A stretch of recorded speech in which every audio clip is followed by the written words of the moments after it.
Joining us to discuss that is renowned lawyer and NCP leader Majeed Memon and veteran journalist MK Venu, editor of The Wire. Appreciate you joining us, gentlemen. Venu, let me start by asking you, is he really an unguided missile? I mean, should we really believe that? Shereen, I think he's a very well guided missile. So, if you see the trajectory of Swamy's entry into BJP, this very party allowed Swamy's Janata Party to merge with BJP. He has been very close to many RSS, senior RSS leaders, and somebody was on your channel was saying that that Swamy is accusing people in the government of being Trojan horses for America or for the US interests. I think Swamy himself could be described as a Trojan horse of Sangh Parivar, and I think Sangh Parivar very calculatedly is keeping him to keep pressure on the people in the government, and he's also, for instance, on issues like Ram Temple. He's very systematically going about legally going about in the Supreme Court, trying to follow the RSS Sangh Parivar agenda to have a Ram Temple built there. So all these things are, and the way he pursues certain cases. I mean, he's not some random guy. He's a very educated man. No. He's a Harvard professor, and he knows his economics also. But these days he doesn't talk economics so much as political economy. And he also talks about he talks about a political economy which is far closer to the ideology of the Sangh Parivar, Swadeshi Jagran Manch, for instance, as opposed to. So I think he acts as a pressure group within the BJP to keep certain aspects of economic policies under check. But Majeed Memon, Venu saying that he's not an unguided missile, he's a guided missile. But let's talk about the targets now and this business about trying to put pressure on the government. He may have been responsible finally for Raghuram Rajan's ouster from the Reserve Bank of India. But today in his tweets, the mention of the finance minister saying that Arvind Subramanian is the finance minister's advisor. The government, of course, coming out later this afternoon in support of Arun Jaitley, the finance minister as well. But would you agree with Digvijay Singh in his assessment that the target this time around is not the chief economic advisor, but the finance minister?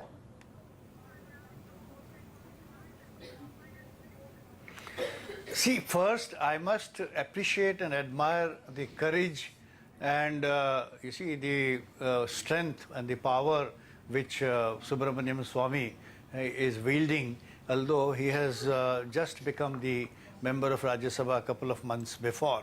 During the last 1 month, after the first session was over and before monsoon session begins, he has created a storm in the party and in the government. You see, first the case of Rajan. Now please see, in Rajan's case, Bharatiya Janata Party is unable to explain the contradiction, because once the finance minister Arun Jaitley, who is of course holding a very important position in the entire government setup, he is number 2 or 3 next to the Prime Minister. Now he said that Rajan has done good work. Now if Rajan has done good work, then how do you justify Swamy making such kind of a humiliating statement attributed to no less than the governor of Reserve Bank of India, saying that he is just an employee and we have asked him to go home? Now this contradiction is, so now Jaitley ji should explain that if a person has delivered during his office term and has done good work for the country as far as finances are concerned, you don't want that good work to continue. You want somebody to replace that person who is doing good work. This is one contradiction. Now secondly, now even about Arvind, we have heard Arun Jaitley again saying today that his advice has been very useful to the government and we don't subscribe to Subramanian Swamy. The party also doesn't toe the line. But same thing had happened in case of Rajan earlier. And now we are expecting that in next couple of days, probably again Arun Jaitley will change his statement and Arvind will have to suffer because of that. I am only wondering whether Mr. Swamy, who is so competent, so intelligent, so qualified, I think he should get the place of Arun Jaitley. Arun Jaitley should make way for him, let him become finance minister, because I am only looking forward the promise one of the promises, like BJP has been giving during elections, his promise that if he becomes the finance minister of India, he will make 1 rupee equal to $1. I am waiting for that day. Let Mr. Swamy step in and let Venu, Mr. Jaitley make way for him. Is this really about that? Is this about Swamy seeing himself in North Block? No, I don't think, Shereen, this is about Swamy wanting to get some position or some ministership, whether it's finance ministry or elsewhere. Swamy, in my view, Shereen is now playing a much bigger game, and it's futile to discuss or to sort of dissect Swamy's actions per se. He's a very intelligent man, educated man. What I'm saying is, this Sangh Parivar speaks, Shereen, in many voices, whether on social policy, whether on Hindutva nationalism, or whether on economic policy. They speak in many voices. Swamy clearly represents a section, the voice of a strong section of Sangh Parivar, and that's the way he is positioned today. And he'll continue doing that. And you'll continue to see that that he'll make these Venu, statements, and nobody will contradict him, neither Mr. Jaitley nor Mr. No. And Modi will that's contradict what him. I want to pick up on. That's what I want to pick up on, because when this controversy over Raghuram Rajan was playing out, the government came out and distanced itself from the comments of Subramanian Swamy, saying that the governor enjoys the support of the government and so on and so forth, perhaps not as directly as they ought to have. But that apart, Subramanian Swamy, the government unable to rein him in. We've seen what's happened with Raghuram Rajan and now with Arvind Subramanian.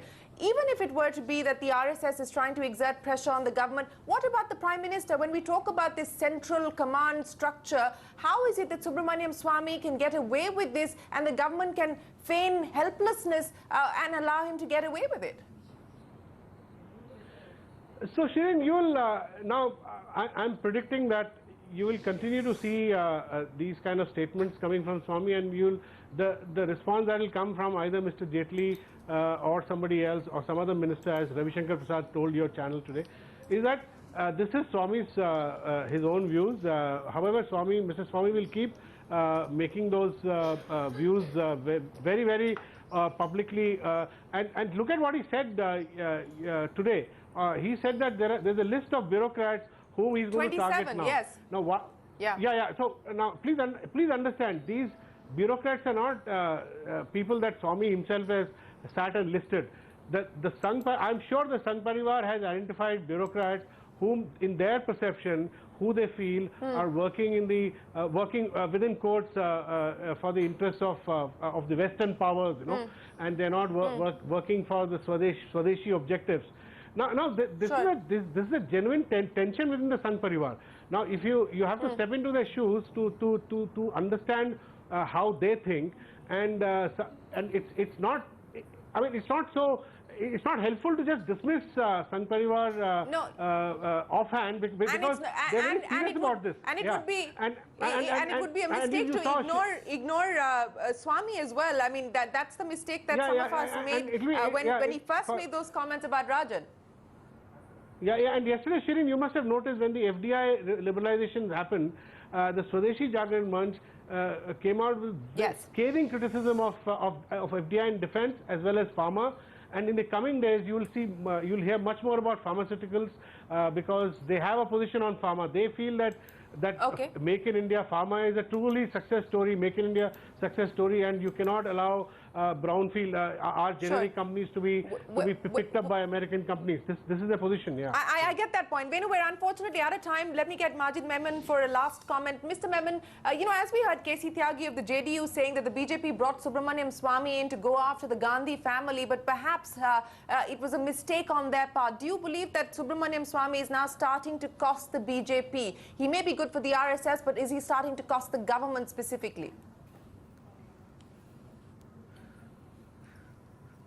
You see, the manner in which Subramanian Swamy is dominating and has without hesitation been even criticizing the finance minister indirectly, and then talking of rolling of heads and cleansing of the entire financial functioning of the country, suggests that a very long rope is given to him, and in all probability this is because he is close to Sangh Parivar, and RSS is establishing its upper hand, its domination in the working of the government, which seems so very obvious during the past few months. Okay. Well, Majeed Memon and MK Venu, we perhaps haven't heard the last from Subramanian Swamy. He's promised us more. He has a list of 27, so maybe we will be checking in with you as early as tomorrow on the latest developments on this story. Appreciate you joining us here with that. But news